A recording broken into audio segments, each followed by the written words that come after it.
It's the SeizeYourBusiness.com podcast with Tony Rourke and Kevin O'Flaherty. SeizeYourBusiness.com, making you money. Share it on Facebook, share it on LinkedIn, Twitter, our blogs, YouTube videos. Listen to our podcast, getting so hot that it's burning up the stereo. Welcome to the SeizeYourBusiness.com podcast, coming to you from our speakeasy in lovely downtown Downers Grove, Illinois. Today, our guest is Christi Murphy from First Advantage Mortgage. Our hosts are Kevin O'Flaherty from O'Flaherty Law Firm and myself, Tony Rourke, from ADR Business Resource Group. If you find this podcast helpful or if you just want to help us out, we would appreciate it if you would review us on iTunes and even share our podcast on social media. So without further ado, I'll hand this over to Kevin. All right, Christi, thanks for being here today. Thanks for having me. Our topic is going to be making connections professionally. And why don't you start by just telling us a little bit about what you do? I am a mortgage loan officer, and I help people get financing to purchase new homes and to refinance their homes. Okay. And you work with First Advantage Mortgage, right? I do, and we're a local company headquartered in Lombard. Okay. And funny story, you actually work with Keith Hoffman, who's actually been a guest on this I know. on this podcast. I know Keith very well. Yeah. So tell me a little bit about your experience in the mortgage business. Well, I started in the business about 20 years ago, and I didn't start out originating loans. I started out doing administrative work, operations, marketing, training, that type of thing. And then I kind of graduated into this area. Okay. So what are some lessons that you've learned, some hard lessons you've learned that you tell yourself, your 5 years younger self, here's what you got to watch out for, and here's how you can be better at what you do? Well, I think if you learn something from every single transaction and you recognize things that you could have done better and you learn and grow, every deal from the future is going to be a little bit better and everything's different. So if you can apply what you learned on the last deal to the next deal, things are going to go more smoothly. And if you anticipate what you're going to need, you're going to make your life and your client's life a lot easier. Do you have any strategies that you've developed to, kind of systematically learn from your experiences or do that anticipation? I think just knowing what you're going to need and asking for it up front, then you'll need less later on, and just being very thorough and meticulous with your documentation and setting the expectation with your client and letting them know if you want this to go smoothly and if you want this to close on time, you're going to need to cooperate when I ask you for things and get them to me right away. Sure. Well, what do you think? That's just funny. We all know we've been in that spot.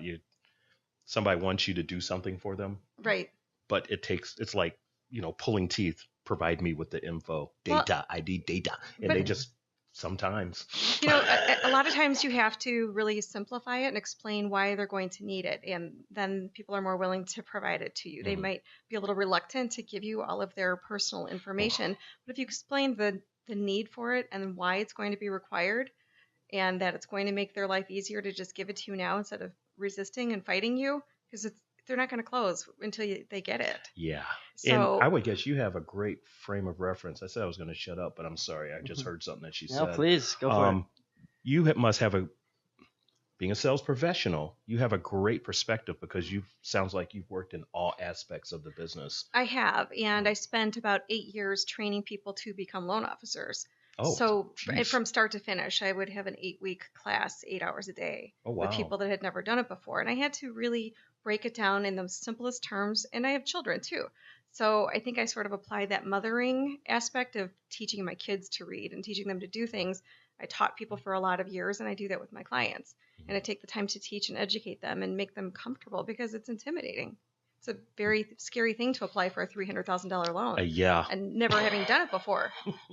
Nice. And getting all that documentation together and the personal financial statement, it can seem out front like a whole lot of work. So the more preparation you do and the more you have a checklist for exactly what you need, probably the easier it is for your clients. Absolutely. And it's a lot better if you can get started 4 or 5 months before you're ready to actually go shopping, because I can help them strategize to require less later on. Like, for example, letting them know this is what we're going to look at on your tax returns, or this is what we're going to look for on your bank statements. And we're going to need 2 months of clean bank statements. So if you have a lot of deposits, for example, we're going to be asking the source of those deposits. If you don't want to provide that, then wait a couple of months, don't put deposits in, and then that problem goes away.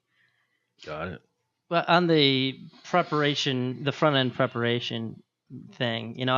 When I started practicing, I didn't have all my forms together, my questionnaires, and it really hurt my efficiency, because if I'm charging someone a flat fee to prepare something and I have to keep going back to them for more information or more questions, it doesn't make me look good that I'm not, I haven't done this a million times before. I don't have my standard questions that I need from everybody. Exactly. And it also hurts my efficiency. It does. It's a lot easier to touch that file once than, every day for 3 weeks and getting what you need. It's kind of like we've talked about creating systems and checklists in the past, and how it's, when you're in a hurry to get something done, you think, well, man, I can't take the time to create this process, but it'll save you in the long run so much time if you just, the first time you go through something, think ahead. Here's all the information I'm going to need. Here's what think through all the steps in the process ahead of time and prepare your system before you even start the project. Absolutely. 100% agree. So let's talk about the topic today, which is going to be making connections with professionals. You told me that you recently started networking for the I first did. time. I started in the business in 1995, and up until about 2 years ago, I always worked for companies where I was considered inside sales, meaning the company provided leads to me. I would sit at a computer and with a phone, and I might talk to a customer in Tennessee or Minnesota or Wisconsin, mostly never meeting them face to face, everything over the phone and computer, and they were coming to me through maybe LendingTree and Zillow, etc. And the thing is, they're very, very competitive. Those customers tend not to be super loyal to you, and they tend to be one-term deals. Like, you close that deal and then you never hear from them again, no matter how much you try to continue that relationship. So a couple of years ago, I made the decision to switch to what's more of an outside sales, which is where I'm at now. And that means I have to bring in all of my own customers. And it takes a while to get going, and you have to have the patience, and you have to have the confidence in yourself that maybe instead of closing 100 deals that first year, you might only close 20 or 30. But the key is to make the relationships with the other professionals like yourself or realtors or financial planners, etc., that will refer those customers to you. And it's not going to happen overnight. People like to do business with those that they know, like, and trust. Sure. And they're not going to know, like, and trust you after meeting you once over coffee. It may take 6 months for them to get warm and fuzzy. You may join networking groups, and you can also help other professionals, not just by referring clients to them, but by introducing them to other professionals that can refer business to them. Like, I may not have 100 clients that need an attorney, but I might be able to introduce you to 10 people that each have 5 clients, and then those clients may bring more business to you. So even though I can't personally refer 100 people to you, I can still add value to your business and you to mine. We've talked about that in the past too. Maintaining your referral partnerships, and there's a lot of situations, Christy, in our relationship. Probably you're going to send me more business than I can send back to you, because by the time someone comes to a real estate attorney, they've already got Correct. their loan. But there's other ways to add value. And like you're saying, one of the ways that I can add value is put you in touch with people who can send you business, and be thinking intentionally about making connections for you that'll be beneficial. Absolutely. And I also have to work not just with that realtor that has referred that client to me. There's another realtor on the other end representing the seller. There's a buyer's attorney. There's a seller's attorney. So you're trying to impress multiple people as well as the actual home buyer. Sure. And you never know where that next referral might come from. The seller's realtor might be very impressed. You have to ask people to write reviews for you. You have to ask them for the business. You can't be shy about it. It's not going to just happen. You have to really prove yourself, and they're not going to send you their cream of the crop deals. They're going to send you the ones that nobody else can do or nobody else wants. That difficult client, the $75,000 home purchase. And if you can really impress them on those, you might get the cream of the crop deals down the road. So one thing you brought up, and this is an interesting topic to me. You mentioned that when you grab that first cup of coffee with somebody, you're not going to have their trust yet, and it's going to take a while to earn that trust. In your experience, how do you go about building that relationship from the here's my business card, we should grab coffee, to now we're friends and we're going to be sending our business to each other? You have to tell them, look, I know you're already working with other people, but give me a shot. I'd like to interview for the job as your lender. Maybe you have 10 clients you're working with. Why don't you give me a chance on one and see how that goes? You can't ask them to send you all 10. They're never going to trust you because their paycheck is at stake and they want to see how you do. So they're going to give you one that maybe they can afford not to go as smoothly. Maybe it's somebody that they are good friends with and they're not worried about that customer getting upset. So they might give you a shot on that. But if you can deliver, Like, for example, I have a realtor that you know, Joe, Mm-hmm. and the first deal I did with him, we closed in 3 weeks, and it was a VA loan. And I think that was pretty impressive. Yeah, I, it's pretty good. had it cleared to close a week before closing, just like I promised I would. Mm-hmm. And if you can deliver on your promises, I think then you're going to gain their trust. But it's hard to get that first chance, and you may have to have 10 different people to find one that's going to give you that shot. But you don't need all 10 to give you a shot. You don't need 20 or 50 people sending you 10 deals a year. You just need a few, and then that'll grow. And they will refer you to other professionals. So it's not necessarily me going out and meeting 10 realtors. It's me doing a great job for 1 or 2 realtors and then having them sing my praises to their other people in their office who are then going to come to me and ask me to work with them. That happened to me yesterday. Troy Golden, who was a Mhm. guest, someone else from his office who I've never met, sent me an email and says, I have a client. Troy recommended you, and great. Just by cultivating that one relationship that I've spent a lot of time cultivating because he's a good friend of mine. Yeah. You never know where it's going to come from. And that's the best thing is when people start seeking you out and asking you to work with their clients. Sure. And I think it's not something that happens overnight. It's been a couple of years, and I'm still working on networking and trying to meet new people. And I know that I always have to do that because just because you have a relationship with someone today doesn't mean that in 6 months or a year they're still going to be sending you business. So you have to keep going out and prospecting for new business, for new referral partners, and you have to have your short-term goals. What am I going to do this month? Your quarterly goals, your annual goals, maybe a 3-year plan, a 5-year plan, a 10-year plan. Well, and the thing about making connections for people, so, I might not have a referral for you today, but I always have 2 or 3 people I can connect you with. And that's a really easy way to add value to somebody that's adding value to you. So if you send me a referral, if I can't trade that referral with you, at least I can put you top of mind with other people and put you in connection with good people. And I'm trying to train a sales team right now, and that's been a struggle. But one of the systems that I use in that training is a spreadsheet where we keep track of everyone that is in your universe that's a professional. You should be adding a certain amount of value back to them, and we actually created a point system. So Sure. Putting someone in contact, it's worth less than giving them a referral, but it's worth something. It absolutely is. It might be the lowest thing as opposed to inviting them to a group you're in or doing a seminar with them or giving that referral, but it adds up. And if someone puts you in contact with enough people, they're top of mind, and it's a really good low cost thing that you can do to help people out. Sure. Another thing that I've learned is when you put really good people in contact with each other, you can form a power group. If I've got an accountant I work with and a financial advisor I work with, and I'm working with them separately, I can't give back to the financial advisor all the business that he or she has given me because people come to the financial advisor. The financial advisor says, I need an estate plan. And then I refer them out to the accountant, and then the accountant refers them to the financial advisor. So it's kind of, if we can work as a group, I can keep up with referrals as opposed to, if it's just a one-off between me and a financial advisor, that financial advisor is going to be sending me business, and I'm not going to be able to keep up. Well, and it's good to have multiple people even in the same industry because not everybody's going to click with whichever person you might prefer that you would like to work with. Yep. But I might have a realtor up in the northwest suburbs, and maybe I have one in the far south suburbs, and I have maybe one in the western suburbs. Same thing with attorneys, insurance professionals, financial planners, and you have to sometimes figure out which one is going to click best with your client, personality wise or geography wise, or who's going to have the patience to work with somebody that might be a little bit more difficult or challenging or need a little extra hand holding.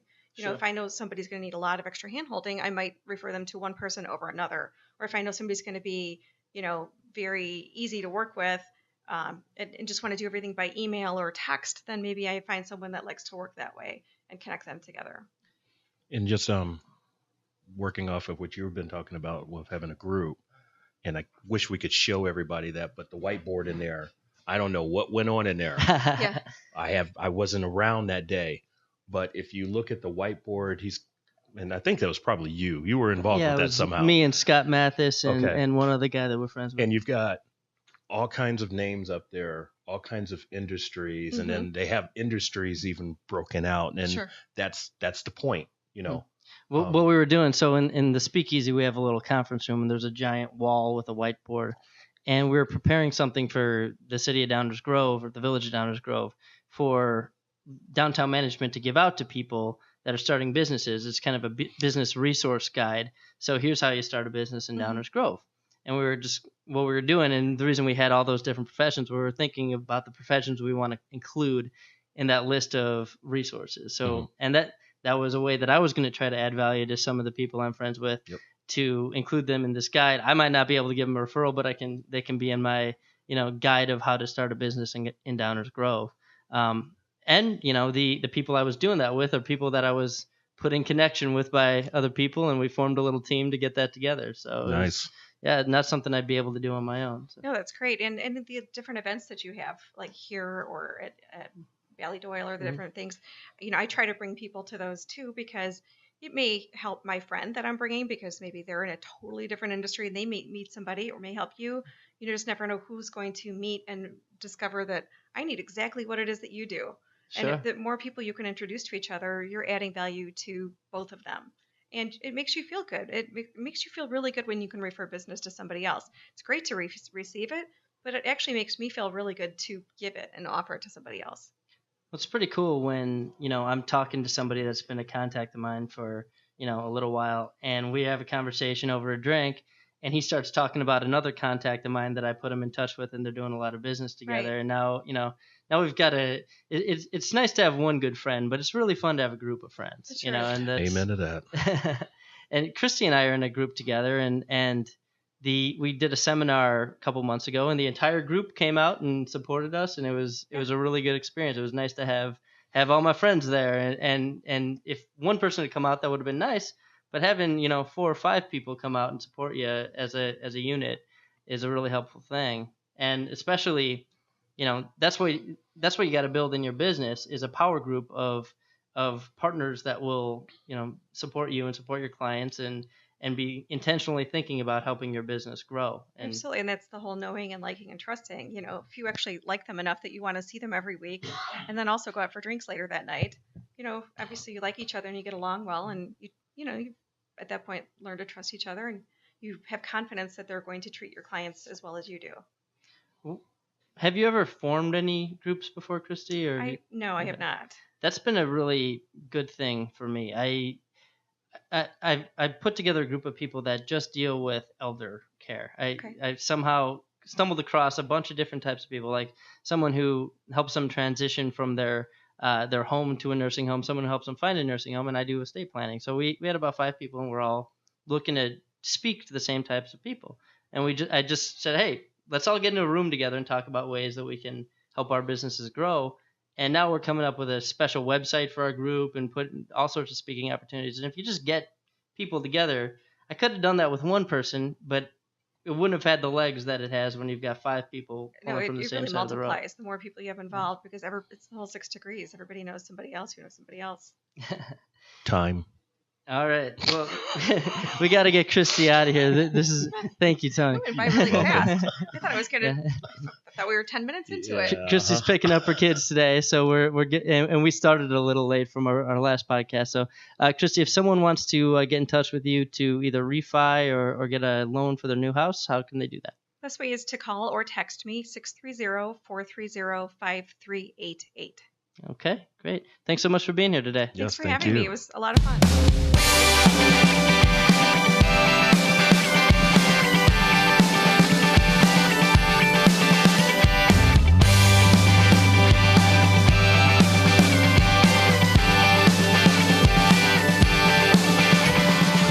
Fast forward Sunday morning when we flash back to Saturday.